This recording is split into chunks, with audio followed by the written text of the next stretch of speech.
Saudi अरब के तेल कुओं से भी गहरा खजाना, फिर भी कूड़ेदान से खाना चुनने को मजबूर हुआ एक पूरा देश। 3 जनवरी की वो काली रात जब अमेरिकी मरीन के बूटों ने कुचल दिया लैटिन अमेरिका का सबसे बड़ा गुरूर, मादुरो का खेल हमेशा के लिए खत्म। ट्रंप का ऑपरेशन काराकस शुरू। दुनिया के सबसे बड़े 303 बिलियन बैरल तेल भंडार पर अब किसका होगा कब्जा? चीन, रूस या अमेरिका? 10 लाख % महंगाई और नोटों से भरी रद्दी की टोकरियां एक गलत फैसले ने कैसे धरती के स्वर्ग को बना दिया जीती जागती जहन्नुम। $20 मिलियन का इनाम और अपने ही महल से गायब हुए राष्ट्रपति।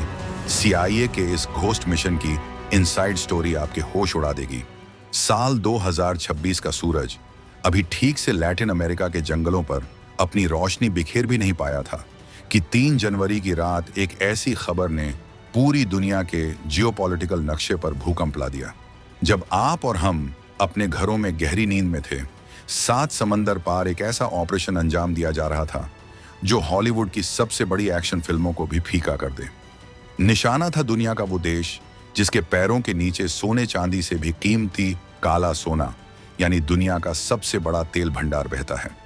हम बात कर रहे हैं वेनेजुएला की, वो देश जिसे कायदे से आज दुनिया का सबसे अमीर मुल्क होना चाहिए था, जिसकी सड़कें सोने की होनी चाहिए थीं। लेकिन आज वहां के हालात ऐसे हैं कि लोग नोटों की गड्डियों से अपना चूल्हा जला रहे हैं क्योंकि गैस सिलेंडर खरीदना उनकी औकात से बाहर हो चुका है। खबर यह है कि अमेरिकी राष्ट्रपति डोनाल्ड ट्रंप ने अपनी वापसी के साथ ही अपने सबसे पुराने दुश्मन के खिलाफ लार्ज स्केल मिलिट्री ऑपरेशन का आदेश देकर वेनेजुएला के राष्ट्रपति निकोलस मादुरो का तख्ता पलट कर दिया है। दावा किया जा रहा है कि एक गुप्त अमेरिकी स्पेशल फोर्स यूनिट ने राजधानी काराकस में घुसकर राष्ट्रपति भवन मिराफ्लोरेस पैलेस को अपने कब्जे में ले लिया है और मादुरो समेत उनकी पूरी कैबिनेट को हिरासत में लेकर किसी अज्ञात जगह पर शिफ्ट कर दिया है। काराकस के आसमान में अमेरिकी फाइटर जेट्स की गूंज और सड़कों पर बख्तरबंद गाड़ियों की धमक ने पूरे दक्षिण अमेरिका में युद्ध का बिगुल फूंक दिया है। आखिर अमेरिका को अचानक वेनेजुएला पर इतना बड़ा हमला क्यों करना पड़ा?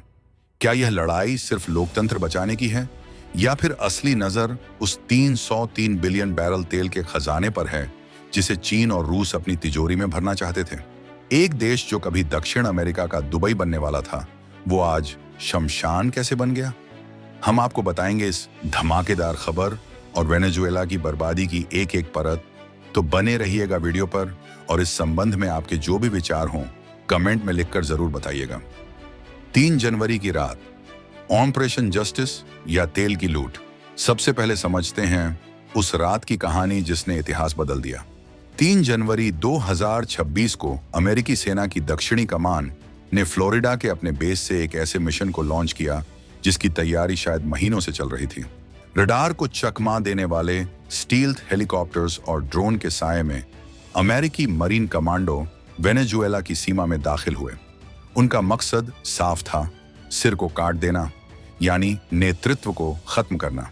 डोनाल्ड ट्रंप ने इसे नार्को टेररिज्म के खिलाफ दुनिया का सबसे बड़ा धर्म युद्ध बताया है।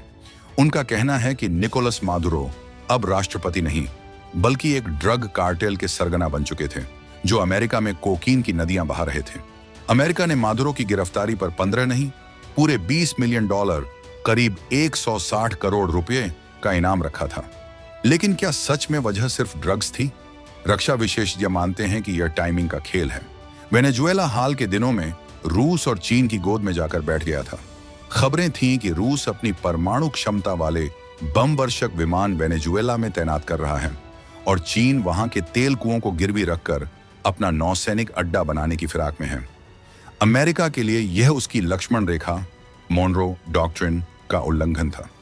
अमेरिका कभी बर्दाश्त नहीं कर सकता कि उसके घर के आंगन यानी लैटिन अमेरिका में उसके 2 सबसे बड़े दुश्मन रूस और चीन अपनी बंदूकें तान कर खड़े हो जाएं।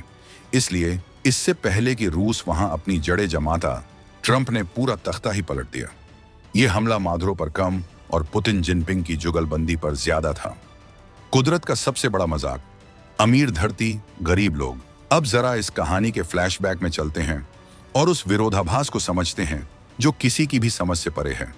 वेनेजुएला के पास दुनिया का सबसे बड़ा प्रमाणित तेल भंडार है, करीब 303 बिलियन बैरल, सऊदी अरब, इराक, ईरान, सबके पास वेनेजुएला से कम तेल है।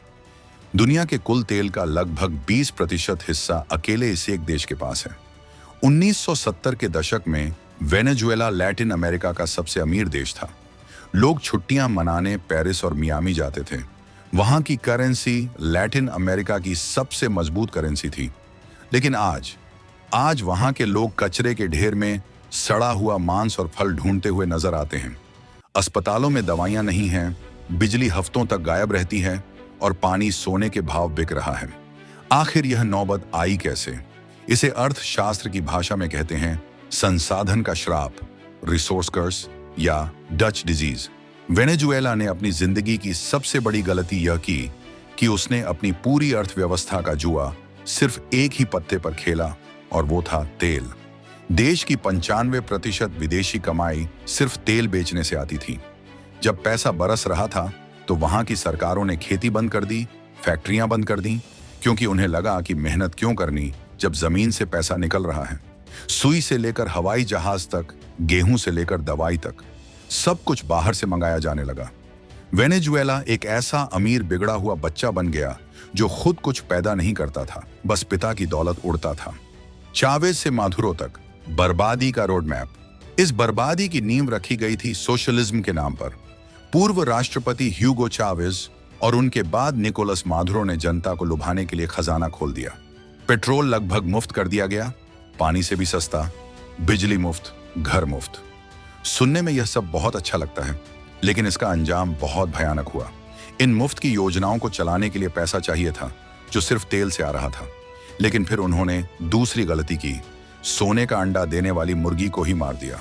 वेनेजुएला की सरकारी तेल कंपनी PDVSA, जो कभी दुनिया की सबसे बेहतरीन कंपनियों में से एक थी, उसे राजनीति का अखाड़ा बना दिया गया। मादुरो सरकार ने कंपनी के काबिल इंजीनियरों, जियोलॉजिस्ट और टेक्निकल स्टाफ को नौकरी से निकाल दिया क्योंकि वे पार्टी की विचारधारा से सहमत नहीं थे।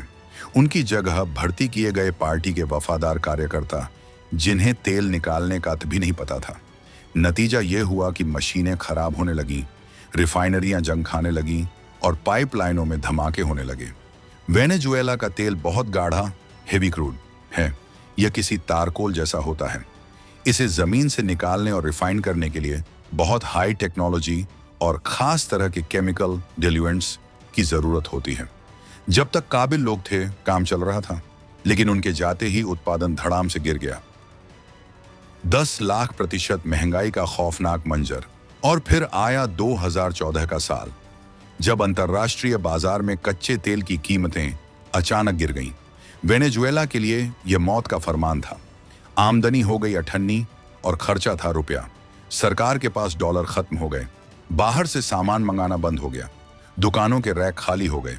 जब सरकार के पास पैसा नहीं बचा तो उन्होंने वो किया जो कोई भी समझदार देश नहीं करता। उन्होंने अंधाधुंध नोट छापना शुरू कर दिया। मादुरो को लगा कि नोट छापकर गरीबी दूर हो जाएगी, लेकिन हुआ इसका उल्टा। बाजार में इतने नोट आ गए कि नोट की कीमत रद्दी के बराबर हो गई। 2018 से 19 तक आते आते वेनेजुएला में महंगाई दर 10 लाख % को पार कर गई। यह कोई आंकड़ा नहीं, यह एक त्रासदी है। जरा सोचिए, आप सुबह एक कॉफी पीने जाएं तो उसकी कीमत 100 रुपये हो और शाम को उसी कॉफी की कीमत 5000 रुपये हो जाए। लोग बोरियों में भरकर नोट ले जाते थे और बदले में सिर्फ 1 किलो चावल या एक ब्रेड का पैकेट ला पाते थे। स्थिति इतनी भयावह हो गई कि दुकानदारों ने नोट गिनना बंद कर दिया। वो नोटों को तराजू पर तोलकर सामान देने लगे। लोगों ने नोटों से पर्स और बैग बनाकर बेचना शुरू कर दिया, क्योंकि नोट की कागज के रूप में कीमत उसकी फेस वैल्यू से ज्यादा थी।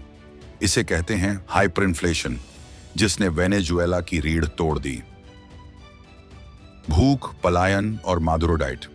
इस आर्थिक तबाही का सबसे बुरा असर आम इंसान पर पड़ा। खाने की कमी इतनी हो गई कि देश के लोगों का औसत वजन 11 किलो कम हो गया। इसे वहां के लोगों ने व्यंग्य में मादुरो डाइट का नाम दिया। जो देश कभी दुनिया को तेल बेचता था, वहां एम्बुलेंस चलाने के लिए पेट्रोल नहीं बचा। बिजली कटौती ऐसी कि अस्पतालों में ऑपरेशन मोबाइल की टॉर्च की रोशनी में होने लगे। नवजात बच्चे इंक्यूबेटर बंद होने से मरने लगे। इस नर्क से बचने के लिए लोगों ने देश छोड़ना शुरू कर दिया। संयुक्त राष्ट्र के आंकड़े रोंगटे खड़े कर देने वाले हैं। 70 लाख से ज्यादा लोग, यानी देश की आबादी का लगभग 25% हिस्सा अपना घर बार छोड़कर पड़ोसी देशों में भाग गया। यह सीरिया और यूक्रेन युद्ध से भी बड़ा पलायन संकट है, वो भी बिना किसी बमबारी के। यह सिर्फ पेट की आग थी जिसने लोगों को अपना वतन छोड़ने पर मजबूर कर दिया। अमेरिका का सैंक्शन चक्रव्यूह और मादुरो की जिद। जब मादुरो देश को संभाल नहीं पाए तो उन्होंने सत्ता पर अपनी पकड़ और मजबूत कर ली। विपक्ष को जेल में डाल दिया गया, प्रदर्शनकारियों पर गोलियां चलवाई गईं। 2018 के चुनावों में जब धांधली के आरोप लगे तो अमेरिका और पश्चिमी देशों ने मादुरो को राष्ट्रपति मानने से इनकार कर दिया। इसके जवाब में अमेरिका ने वेनेजुएला पर अब तक के सबसे कड़े आर्थिक प्रतिबंध, सैंक्शंस लगा दिए। अमेरिका ने वेनेजुएला के तेल निर्यात पर रोक लगा दी और उन केमिकल्स की सप्लाई काट दी जो वेनेजुएला के गाढ़े तेल को पतला करने के लिए जरूरी थे। इससे वेनेजुएला की रही सही सांसें भी अटक गईं। मादुरो चिल्लाते रहे कि यह अमेरिका का आर्थिक युद्ध है, लेकिन सच्चाई यह थी कि सिस्टम अंदर से पहले ही सड़ चुका था। अमेरिका ने बस उसे धक्का दिया। मादुरो ने बचने के लिए ड्रग्स का सहारा लिया। अमेरिकी एजेंसियों का दावा है कि वेनेजुएला की सरकार और सेना ने मिलकर कार्टेल ऑफ द सन्स नाम का एक ड्रग सिंडिकेट बनाया जो कोकीन की तस्करी करता था। इसी आरोप के दम पर अमेरिका ने अब यह मिलिट्री एक्शन लिया है। अमेरिका का कहना है कि एक ड्रग लॉर्ड किसी देश का राष्ट्रपति नहीं हो सकता। भारत के लिए सबक, मुफ्त की रेवड़ी बनाम विकास। इस पूरी कहानी में भारत के लिए एक बहुत बड़ा और गंभीर सबक छिपा है। वेनेजुएला का पतन हमें बताता है कि मुफ्त की रेवड़ी वाली राजनीति और लोकल लुभावन वादे किसी देश को कितनी जल्दी बर्बाद कर सकते हैं। वेनेजुएला ने बुनियादी ढांचे, शिक्षा और विनिर्माण, मैन्युफैक्चरिंग पर ध्यान देने के बजाय सारा पैसा सब्सिडी में उड़ा दिया। इसके विपरीत भारत आज अपनी अर्थव्यवस्था को डाइवर्सिफाई कर रहा है। हम सिर्फ खेती या किसी एक चीज पर निर्भर नहीं हैं। हम service sector, manufacturing, digital economy और रिन्यूएबल एनर्जी हर क्षेत्र में आगे बढ़ रहे हैं। भारत का विदेशी मुद्रा भंडार आज 700 अरब डॉलर के करीब है, जबकि वेनेजुएला का खजाना खाली है। यह फर्क है एक दूरदर्शी नेतृत्व और एक अदूरदर्शी सत्ता लोलुप सरकार का। वेनेजुएला की गलती थी कि उसने बुरे वक्त के लिए बचत नहीं की, जबकि भारत ने कोविड और वैश्विक मंदी के दौर में भी अपनी अर्थव्यवस्था को संभाले रखा। यह घटना हर भारतीय को यह सोचने पर मजबूर करती है कि राष्ट्र की सुरक्षा और आर्थिक अनुशासन कितना जरूरी है। देश भावनाओं से नहीं, ठोस नीतियों से चलता है। 3 जनवरी के हमले के बाद अब सवाल यह है कि वेनेजुएला का भविष्य क्या होगा। मादुरो की गिरफ्तारी से उनके समर्थकों में भारी गुस्सा है। वेनेजुएला में कलेक्टिवोस नाम के हथियारबंद ग्रुप्स हैं जो मादुरो के वफादार हैं। डर इस बात का है कि वेनेजुएला अब एक खूनी गृह युद्ध, सिविल वॉर की आग में जल सकता है। राजधानी काराकस की सड़कों पर सेना और विद्रोहियों के बीच शहरी युद्ध छिड़ सकता है।